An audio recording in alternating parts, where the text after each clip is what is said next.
siswi SMA dan SMK beserta dengan orang tua murid, Bapak Ibu dosen dan karyawan Civitas Akademika UKI, mahasiswa dan alumni. Salam sejahtera bagi kita semua. Perkenalkan, saya Susan Nainggolan, salah satu dosen dari Prodi Arsitektur Fakultas Teknik Universitas Kristen Indonesia, dan saat ini saya mendapat kesempatan untuk menjadi MC perdana pada acara pembukaan Open House Virtual Fakultas Teknik Universitas Kristen Indonesia. Rangkaian acara Open House Virtual Fakultas Teknik Universitas Kristen Indonesia tahun 2021 akan dilaksanakan sepanjang bulan September. Lebih tepatnya lagi akan dilaksanakan setiap hari Sabtu pukul 11 siang. Dalam setiap minggu, channel YouTube ini akan menayangkan karya baik dari dosen, mahasiswa, dan alumni dari setiap prodi. 4 prodi yang dimiliki oleh Fakultas Teknik Universitas Kristen Indonesia diantaranya adalah Prodi Elektro, Mesin, Arsitektur, dan Sipil. Dalam waktu ke depan, kita akan sama-sama menyaksikan video dari perwakilan Prodi Arsitektur. Sebelum kita mulai, saya akan memberikan beberapa tata cara, termasuk untuk siswa yang ingin mengikuti kuis. Karena seperti pengumuman yang sudah diberikan, selama penayangan di bulan September, Fakultas Teknik menyediakan uang sebagai hadiah sebesar Rp1.000.000 untuk 10 orang pemenang, dan akan dibagi 2 orang setiap minggunya. Siswa dan siswi yang ingin mengikuti kuis harus meninggalkan komen dengan format nama, underscore, SMA atau SMK, lalu underscore lagi sekolah asalnya. Baik, syarat yang kedua adalah siswa dan siswi yang ingin mengikuti kuis harus melakukan follow terhadap Instagram Fakultas Teknik UKI. Bisa di-search sesuai nama ini, @ft_uki. Dan yang ketiga, jawaban kuis diberikan melalui DM atau direct message atau pengiriman pesan melalui akun Instagram. Baik, sebelum kita lanjut untuk melihat karya yang akan dipresentasikan, saya ingin mengingatkan kembali kepada siswa dan siswi yang ingin mengikuti kuis untuk melakukan hal-hal yang sudah saya sebutkan sebelumnya. Tanpa berlama-lama lagi, kita akan langsung menyaksikan salah satu karya yang akan dibawakan oleh mahasiswi Prodi Arsitektur. Dan saya harap Bapak dan Ibu serta adik-adik SMA dan SMK tentunya dapat memperhatikannya dengan baik. Karena pertanyaan yang akan diberikan akan berkaitan dengan presentasi ini. Selamat menyaksikan. Halo semuanya, perkenalkan nama saya Rola Melania. Saya adalah mahasiswi jurusan arsitektur di Universitas Kristen Indonesia, Jakarta. Pada kesempatan kali ini, saya akan menjelaskan karya saya, yaitu perancangan microlibrary dengan konsep green architecture. Dibandingkan dengan negara-negara yang tergabung dalam ASEAN dan negara asing lainnya, Indonesia masih menduduki urutan terbawah dalam hal minat baca. Di tingkat internasional, Indonesia memiliki indeks membaca 0,001 yang artinya dalam setiap 1000 orang hanya 1 orang yang memiliki minat baca tinggi. Berdasarkan survei UNESCO, minat baca masyarakat Indonesia menduduki urutan 38 dari 39 negara yang diteliti. Oleh karena itu, perancangan microlibrary ini diharapkan dapat menumbuhkan minat baca pada masyarakat Indonesia dan dengan digunakannya konsep green architecture dapat meminimalisir dampak negatif terhadap lingkungan. Prinsip Green Architecture. Prinsip-prinsip Green Architecture menurut Brenda dan Robert Vail 1991 pada Green Architecture Design for Sustainable Future adalah 1. Conserving energy atau hemat energi. Yang kedua, working with climate atau memanfaatkan kondisi dan sumber energi alami. Yang ketiga, respect for site atau menanggapi keadaan tapak pada bangunan. Yang keempat, respect for user atau memperhatikan pengguna bangunan. Yang kelima, limiting new resources atau meminimalkan sumber daya baru. Yang keenam adalah holistic. Berikut adalah DNA microlibrary yang telah saya buat. Pada bagian sebelah kiri ada lantai 1 dari bangunan micro library yang merupakan kolong dari bangunan ini. Pada lantai 1 terdapat area duduk atau area baca dan kolam ikan. Dan untuk menuju ke lantai 2 dapat mengakses tangga di bagian sebelah kanan. Di lantai 2 terdapat area baca yang isinya rak-rak buku, meja, kursi untuk pengguna bangunan ini membaca. Dan terdapat void juga pada lantai 2 ini yang view-nya ke arah kolam ikan. Penerapan prinsip-prinsip green architecture pada bangunan micro library ini adalah yang pertama, prinsip conserving energy atau hemat energi, yang mana pada bangunan micro library ini tidak menggunakan AC atau penghawaan buatan. Yang kedua, memaksimalkan penggunaan pencahayaan alami. Yang ketiga, dinding yang terbuat dari kontainer bekas diberi warna cerah agar dapat meningkatkan intensitas cahaya, agar bagian outdoor maupun indoornya tidak gelap. Prinsip yang kedua, working with climate atau memanfaatkan kondisi dan sumber energi alami. Yang diterapkan pada bangunan micro library ini adalah memperbanyak bukaan pada bangunan, pada sisi kanan kiri, samping kanan kirinya. Yang kedua, menggunakan air dan tumbuhan sebagai pengatur iklim. Yang mana tadi terdapat kolam ikan di bagian lantai 1 yang bertujuan agar membuat bangunan ini sejuk. Prinsip yang keempat, respect for site atau menanggapi keadaan tapak pada bangunan. Yang pertama, luas dasar bangunan hanya 72 meter persegi. Bangunan ini dibuat vertikal yang jumlahnya 2 lantai. Yang kedua, menggunakan material yang tidak merusak lingkungan. Prinsip keempat yang diterapkan pada bangunan micro library ini adalah respect for user atau memperhatikan pengguna bangunan. Pengguna bangunan dari micro library ini adalah pengunjung dari micro library itu sendiri, yang mana dibuat nyaman dengan berbagai pilihan tempat untuk membaca outdoor maupun indoor, yang sangat diperhatikan penghawaan serta pencahayaannya. Prinsip yang kelima ada limiting new resources atau meminimalkan sumber daya baru. Yang pertama, menggunakan kontainer bekas sebagai dinding. Yang kedua, menggunakan botol plastik bekas sebagai media tanaman gantung. Yang ketiga, memanfaatkan rangka besi bekas dan kayu bekas untuk furniture pada bangunan micro library ini.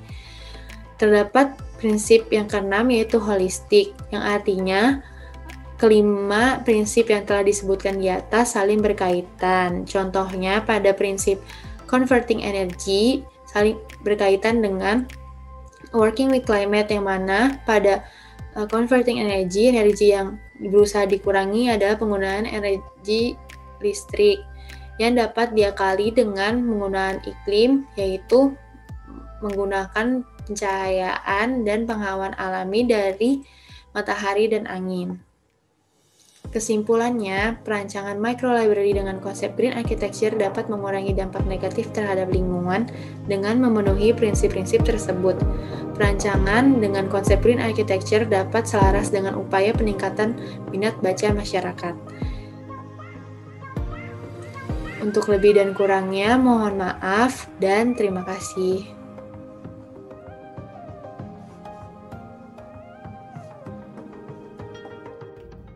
Luar biasa, sebuah paparan yang cukup signifikan untuk memberikan pengetahuan terutama bagi adik-adik SMA dan SMK ya. Baik, apakah kalian sudah siap? Kita akan sama-sama melakukan kuis ya. Sekarang semuanya dibuka Instagramnya. Sudah follow akun FTUKI? Sudah ya? Baik. Sebelum saya mulai membacakan kuisnya, saya kembali mengingatkan untuk adik-adik SMA dan SMK, jangan lupa meninggalkan komen di bawah sebagai absensi dengan format nama _SMA atau SMK _sekolah asal. Ya, baik. Sekarang saya akan mulai membacakan 5 pertanyaan. Dan bagi siswa-siswi SMK SMA yang paling cepat dan tepat menjawab ke 5 pertanyaan ini akan mendapatkan hadiah Rp100.000. Menjawab pertanyaannya harus berurutan ya. Oke, kita lanjut sama-sama. Saya mulai dari pertanyaan pertama. Bangunan apa yang dirancang oleh mahasiswi arsitektur yang sudah mempresentasikan karyanya hari ini? Bangunan apa tadi? Sudah? Pertanyaan kedua. Dalam presentasi mahasiswi arsitektur disebutkan bahwa melalui survei UNESCO terkait minat baca, Indonesia menempati urutan keberapa? Dari berapa negara? Jadi ada 2 jawaban untuk pertanyaan nomor 2. Negara keberapa dan dari berapa negara ya? Selanjutnya, pertanyaan nomor 3. Sebutkan minimal 3 prinsip green architecture atau arsitektur hijau menurut Brenda dan Robert Field pada tahun 1991 yang sudah dibawakan pada presentasi sebelumnya. Kira-kira apa ya? Tadi kan ada 6. Nah, tuliskan 3 saja. Pertanyaan keempat. Untuk mengurangi penggunaan sumber daya baru pada desain, apa saja yang dilakukan mahasiswi arsitektur pada bangunan? Sebutkan saja 1 contohnya.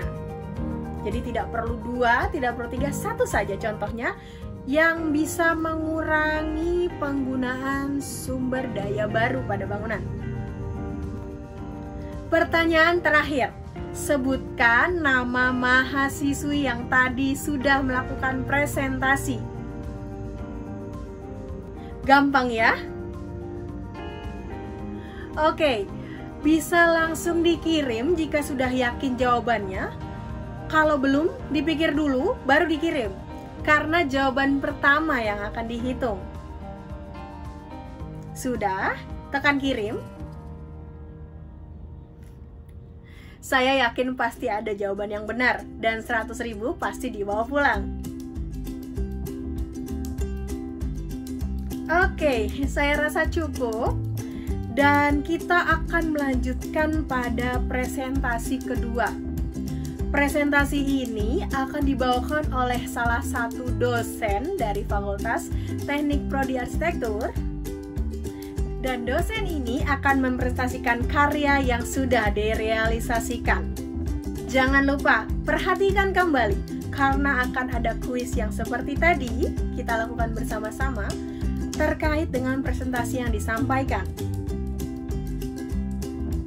Sudah siap? Kita akan menyaksikan presentasi selanjutnya bersama-sama.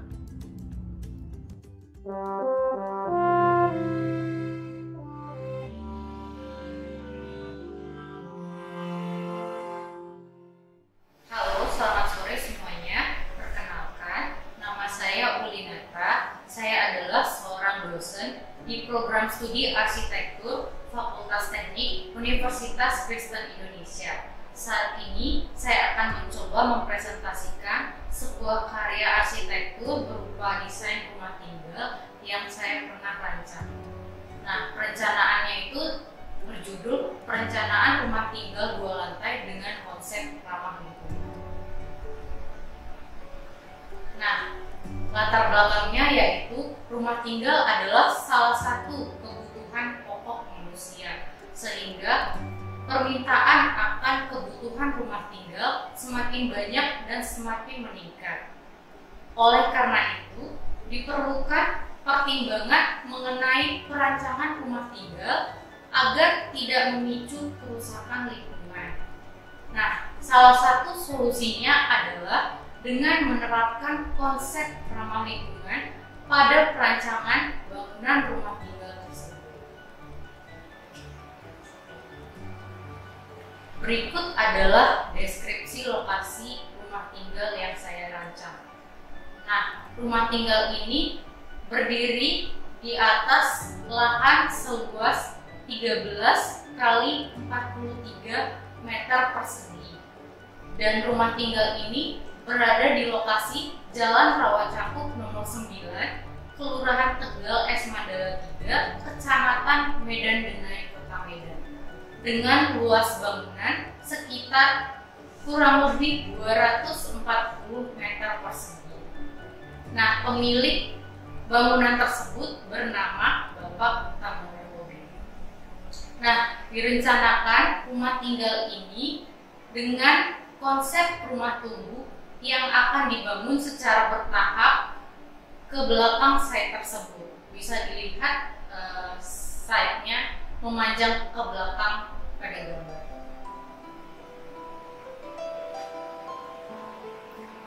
Nah, berikut adalah pembagian ruang di lantai 1 dan lantai 2. Untuk lantai 1 sendiri terdiri beberapa ruang, diantaranya teras depan, ruang tamu, kamar tidur utama yang dilengkapi dengan kamar mandi, kemudian ada ruang makan, dapur, kamar mandi, serta teras belakang. Nah, untuk lantai 2-nya sendiri terdiri dari ruang tidur yang disertai kamar mandi, kemudian ada 2 ruang tidur, ada kamar mandi, dan ruang santai atau outdoor area. Nah, di sini ada beberapa kriteria rumah ramah lingkungan yang saya ambil dari artikel https://permising.com yang menceritakan mengenai eco house. Nah, diantaranya beberapa kriteria rumah ramah lingkungan ini saya terapkan kepada desain rumah tinggal yang saya rancang. Yang pertama sekali itu adalah orientasi bangunan rumah tinggal menghadap utara selatan. Kemudian yang kedua, menggunakan material yang berbahan natural atau alami untuk lantai dan dinding, menggunakan material yang ramah lingkungan. Nah, kemudian yang ketiga, optimalisasi pencahayaan alami melalui bukaan atau jendela. Kemudian yang keempat, optimalisasi penghawaan alami melalui sirkulasi udara atau yang sering disebut dengan cross ventilation.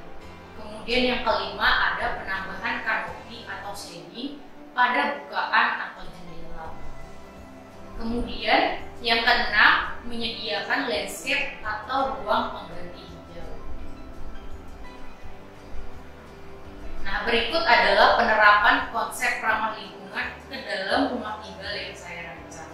Yang pertama itu mengenai orientasi bangunan. Nah, di gambar 3 dimensi ini terlihat bahwa orientasi bangunan rumah tinggal menghadap ke utara. Nah, yang berikutnya untuk penggunaan material, untuk di area outdoor area, atapnya menggunakan kaca loi agar memperoleh cahaya alami namun tidak merasakan panas, karena kaca tersebut dapat menahan energi panas matahari. Kemudian pada kolomnya menggunakan material batu alam yang merupakan material ramah lingkungan, dan dinding lainnya dikombinasikan dengan finishing cat pada dinding sehingga memberikan kesan tidak monoton. Nah, untuk lantainya menggunakan kayu yang tahan terhadap cuaca namun berbahan alami sehingga memberikan kesan natural. Nah, untuk ruang indoor di area ruang tamu terlihat bahwa ruang tersebut menyediakan bukaan berupa jendela yang cukup besar ukurannya sehingga aliran udara dari luar masuk ke dalam bangunan. Nah, untuk pencahayaan juga bisa masuk ke dalam bangunan sehingga lebih optimal dan bisa mengurangi penggunaan listrik di siang hari.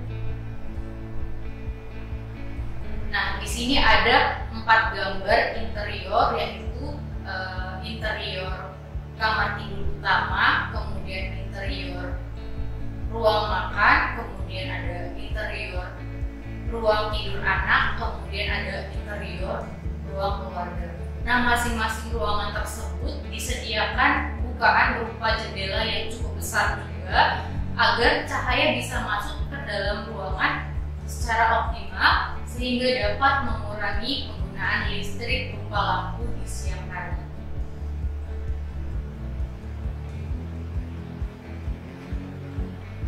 Oke, nah di sini terlihat juga bahwa di denah lantai 1 dan denah lantai 2 mengoptimalisasikan penghawaan alami melalui bukaan berupa jendela dengan sistem ventilasi silang, yaitu cross ventilation, sehingga dapat meminimalisir penggunaan AC. Nah, di denah lantai 1 ini terlihat bahwa aliran udara bisa masuk melalui jendela, kemudian dialirkan ke dalam ruangan. Di masing-masing ruangan terdapat sebuah bukaan ya, jadi aliran udara bergerak secara optimal. Nah, untuk tampak samping kiri dan samping kanan itu berada pada bagian barat dan timur bangunan. Untuk jendelanya diberikan kanopi atau shading supaya tidak terasa panas. Nah, untuk landscape-nya sendiri, untuk rumah tinggal ini disediakan sebuah landscape ya, jadi tidak semua lahan yang ada ini dipakai untuk rumah tinggal, jadi selebihnya disisakan untuk ruang pengganti hijau, yaitu berupa KDH yang disesuaikan dengan peraturan ketetapan rencana kota. Kemudian di area outdoor areanya di lantai 2 itu disediakan bak bunga yang bisa ditanami tumbuhan atau vegetasi ya. Lalu kemudian pada bak bunga juga di lantai 1 yang di depan jendela ruang kamar hidup utama agar bisa mengganti ruang terbuka hijau atau ruang pengganti hijau yang dipakai dalam membangun rumah tinggal. Kesimpulan yang dapat diambil dari perencanaan rumah tinggal ini bahwa rumah tinggal 2 lantai tersebut sudah sesuai dengan kriteria rumah dengan konsep ramah lingkungan yang dapat memberikan kontribusi bagi keberlanjutan lingkungan. Sekian dulu presentasi dari saya. Terima kasih.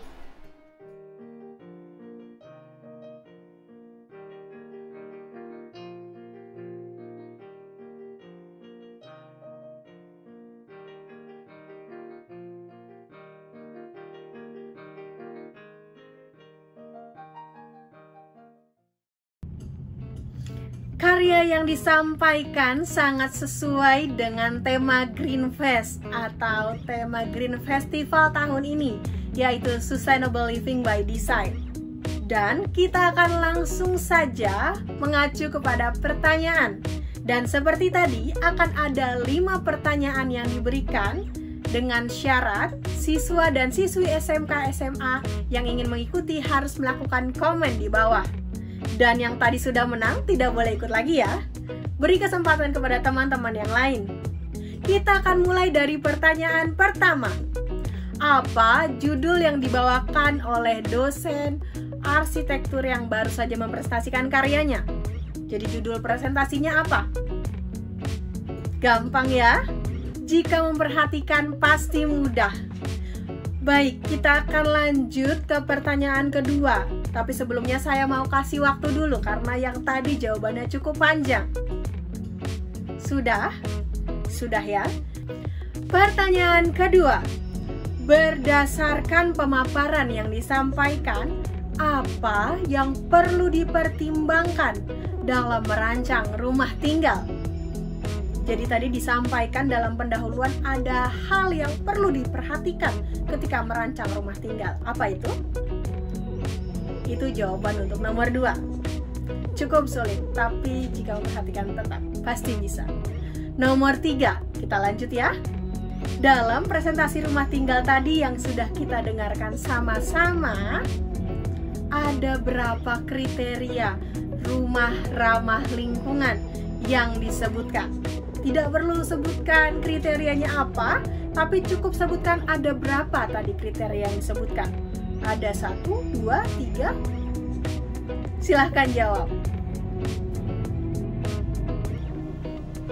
Pertanyaan selanjutnya, Sebutkan salah satu cara yang dapat digunakan untuk menghemat energi pada rumah tinggal 2 lantai yang sudah dipaparkan oleh dosen arsitektur tadi. Sudah ya? Kita akan lanjut ke pertanyaan terakhir dan tentu saja selalu yang paling mudah. Apa material yang digunakan sebagai alas atau lantai area outdoor pada rumah 2 lantai tadi? Bisa ya?